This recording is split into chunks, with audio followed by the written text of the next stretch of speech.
राधे राधे दोस्तों, जय श्री कृष्ण। तो आइए श्रवण करते हैं शनिवार व्रत कथा। एक समय स्वर्गलोक में सबसे बड़ा कांड है कि प्रश्न पर 9 ग्रहों में विवाद हो गया। विवाद इतना बढ़ गया, परस्पर भयंकर युद्ध की स्थिति बन गई। निर्णय के लिए सभी देवता देवराज इंद्र के पास पहुंचे और बोले, हे देवराज इंद्र, आपको निर्णय करना होगा कि हम में से सबसे बड़ा कौन है। देवताओं का प्रश्न सुनकर देवराज इंद्र उलझन में पड़ गए।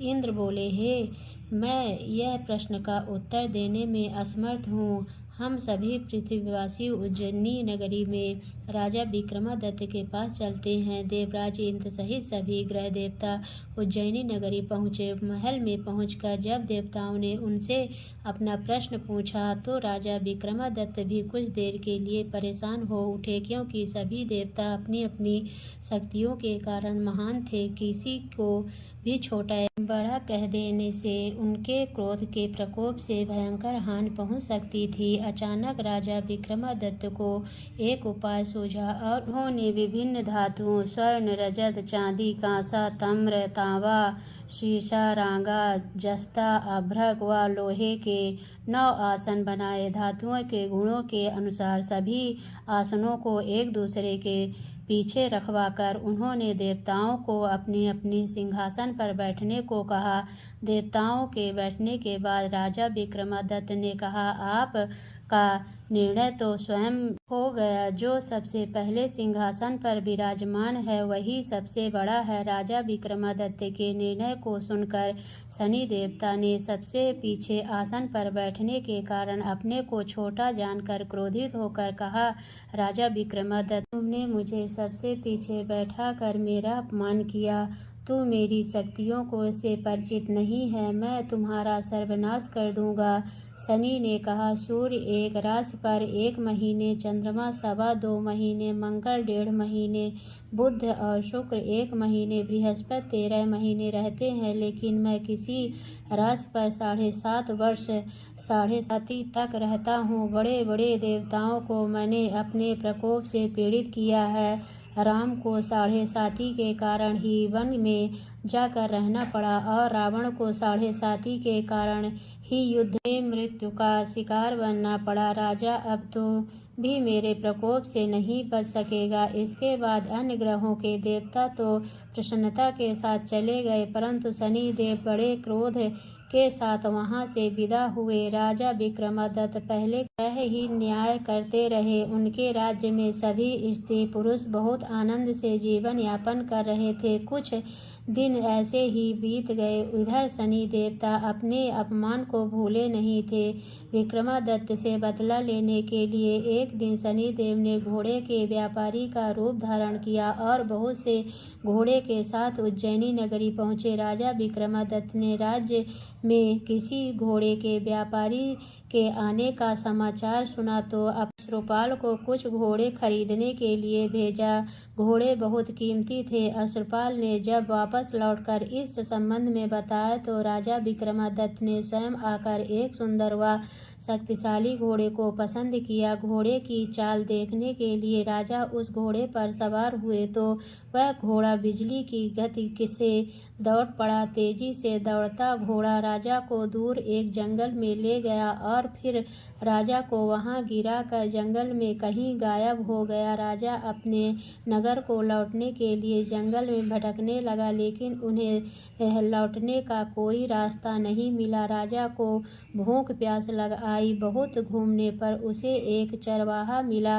राजा ने उससे पानी मांगी। पानी पीकर राजा ने उस चरवाहे को अपनी अंगूठी दे दी। फिर से रास्ता पूछकर वहां जंगल से निकलकर पास के नगर में पहुंचा। राजा ने उस सेठ की दुकान पर बैठकर कुछ देर आराम किया। उस सेठ ने राजा को बातचीत की तो राजा ने उसे बताया कि मैं उज्जैनी नगरी से आया हूँ। राजा के कुछ देर दुकान पर बैठने से सेठ जी की बहुत बिक्री हुई। सेठ ने राजा को बहुत भाग्यवान समझा और खुश होकर उसे अपने घर भोजन के लिए ले गया। सेठ के घर से में सोने का एक हार खूंटी पर लटका हुआ था। राजा को उस कमरे में छोड़कर सेठ कुछ देर के लिए बाहर गया। तभी एक आश्चर्यजनक घटना घटी। राजा के देखते देखते सोने के उस हार को खूंटी ने निगल लिया। सेठ ने कमरे में लौटकर हार को गायब देखा तो चोरी का संदेह राजा पर ही किया, क्योंकि कमरे में राजा के अलावा कोई नहीं था। सेठ ने अपने नौकरों से कहा कि इस परदेसी को रस्सियों से बांधकर नगर के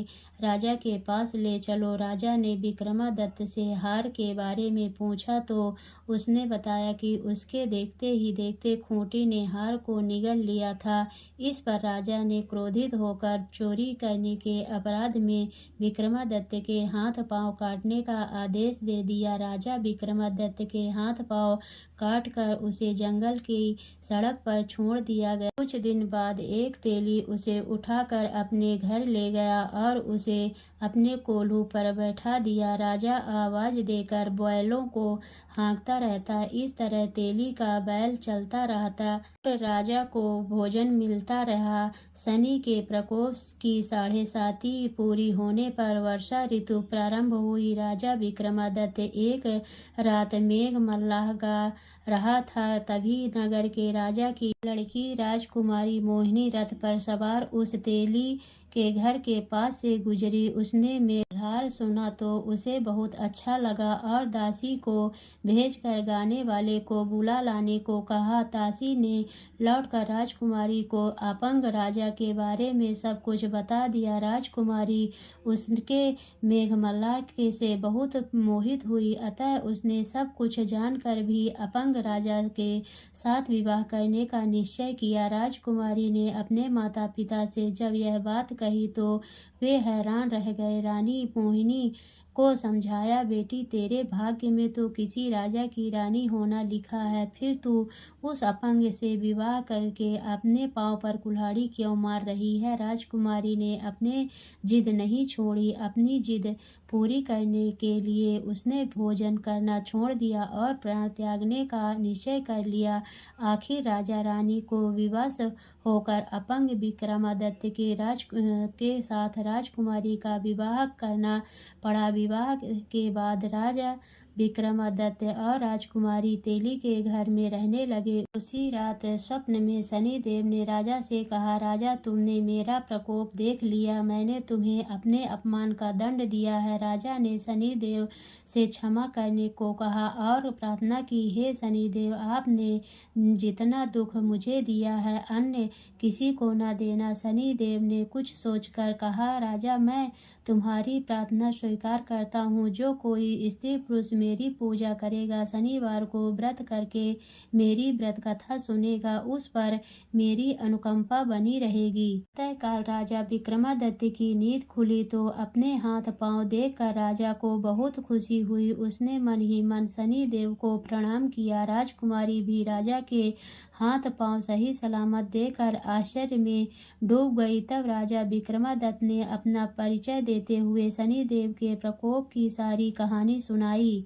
सेठ को जब इस बात का पता चला तो दौड़ते हुए तेली के घर पहुंचा और राजा के चरणों में गिरकर क्षमा मांगने लगा। राजा ने उसे क्षमा कर दिया, क्योंकि यह सब तो शनिदेव के प्रकोप के कारण हुआ था। सेठ राजा को अपने घर ले गया और उसे भोजन कराया। भोजन कराते समय वहां एक आश्चर्यजनक घटना घटी। सबके देखते देखते उस खूंटी ने हार उगल दिए। सेठ जी ने अपनी बेटी का विवाह भी राजा के साथ कर दिया और बहुत से स्वर्ण आभूषण धन आदि देकर राजा को विदा किया। राजा विक्रमादित्य राजकुमारी मोहिनी और सेठ की बेटी के साथ उज्जैनी पहुँचे तो नगरवासियों ने हर्ष से उनका स्वागत किया। अगले दिन राजा विक्रमादित्य ने पूरे राज्य में घोषणा कराई कि शनिदेव सब देवों में सर्वश्रेष्ठ हैं। प्रत्येक स्त्री पुरुष शनिवार को उनका व्रत करे और व्रत कथा अवश्य सुने। राजा विक्रमादित्य की घोषणा से शनिदेव बहुत प्रसन्न हुए। शनिवार का व्रत करने और